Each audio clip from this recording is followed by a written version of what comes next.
Hi, it's Debbie Kaler, Lake Area Realty, Debbie Kaler Real Estate, and author of The Ultimate Guide to Buying and Selling Homes in the Willmar Area. Since I've written that book, I've gotten several more requests to write another book talking about different scenarios of selling. So I'm starting a 10-part video series instead of writing a book. And the series is called The Ultimate Guide to a Smooth Sale in a Bumpy Situation.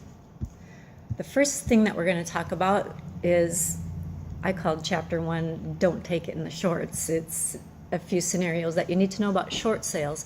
So when you purchased your house when the market was at its peak, and now you have a job transfer and need to sell, you should be okay because real estate is always a safe investment, right?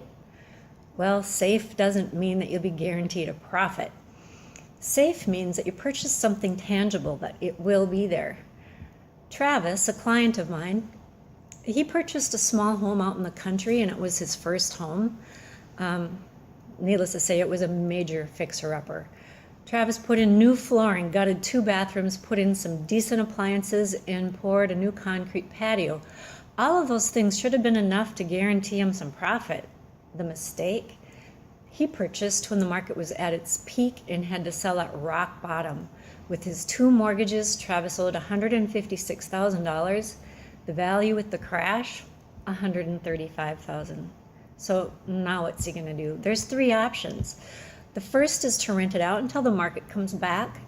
That would mean finding a good renter, pray they take care of it, knowing that you'll need to rent until you move, or when you move, I should say. That can be difficult, but not impossible. If you advertise in the right places like local businesses, hospitals, and through your friends, that's a huge plus. I would never advise to do that without hiring a good property manager. For a small fee, they can take 5 or 10% per month, and it's well worth it. If you live 3 states away, or in some cases out of the country, do you really want to handle calls at 3 a.m. that your furnace is out? Do you want to assume that the trash bags really got taken to the landfill only to find out they're all in your basement? That seriously did happen to me. I'm surprised that the neighbors didn't complain. I could literally smell it from outside the front door. A good property management will check references, make sure the bills are getting paid, check on the property, and collect the rents for you. The second option would be what's known as the short sale. The first step is to talk to your loan officer. Communication is key. Never, and I mean never, leave your mortgage company out of the loop.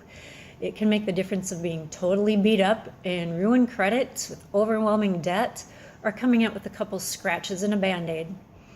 Travis owes roughly $30,000 after negotiations and selling expenses, more than what he will net. With a short sale, there are a couple different scenarios depending on the lender and your personal financial situation. In some cases, the lender will negotiate that $30,000 with you. They may totally forgive it, or they may allow you to sell with a separate note from them. Sometimes they may agree to partial payments, and others might demand the full amount. What you need to know is that you'll be taxed on the amount that is forgiven. When I say their negotiations depend on your situation, there are some factors.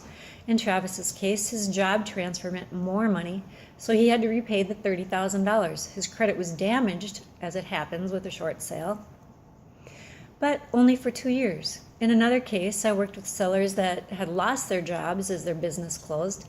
Their lender forgave their debt, but they did need to pay taxes on $24,000. The third option, if the lender agrees, would be a deed in lieu of foreclosure. Some lending institutions prefer this to taking your home back through foreclosure. The foreclosure process can cost your lender tens of thousands of dollars. A deed in lieu of foreclosure is a deed which the borrower signs back their property rights over to the bank, releasing all claim to the property to avoid a foreclosure. There are advantages to both the lender and the seller. The first being the financial burden to both. The second is either full release and most of the debt to the property owner. The damage to the credit is less than a full foreclosure, and the lender likes it because there's less risk for owner retaliation, which properties tend to get gutted or vandalized.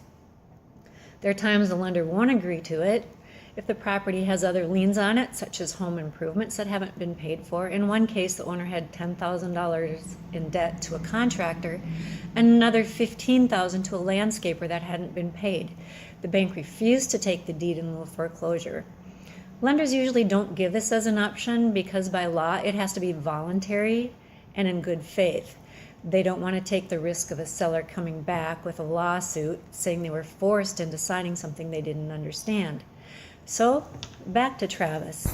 He didn't walk away when what he felt was his responsibility, so he chose the short sale.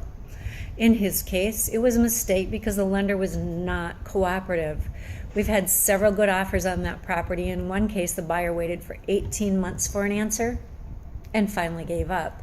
In fact, at the time I'm filming this, it's been well over 2 years with offers coming and going with no answer. And my advice to him, if he could walk away, if he would walk away, he should. Sometimes it just isn't black and white. I'm not an attorney, so I can't give advice on what a person should do. Each case is different. Never make a decision on this matter without getting legal counsel. Talk to your lender, talk to your realtor, talk to an attorney. Always seek legal counsel before you make that decision on your own. Don't go by what your friend did or your neighbor did. Every case is different. Real estate attorneys are a great place to start if you know one. Great. If you don't, get some references, interview some. Just make sure you're talking to a good attorney. Most people have either used one, an attorney of some sort that can refer you to a real estate attorney, or know of someone who's actually used one. The most costly mistakes we make is trying to go it alone and save a dime. This is one thing that you need advice on because making the wrong decision can cost you thousands of dollars and that dime won't mean much. So that's step one, chapter one on don't take it in the shorts, and we'll have another video coming up next week. Have a great weekend.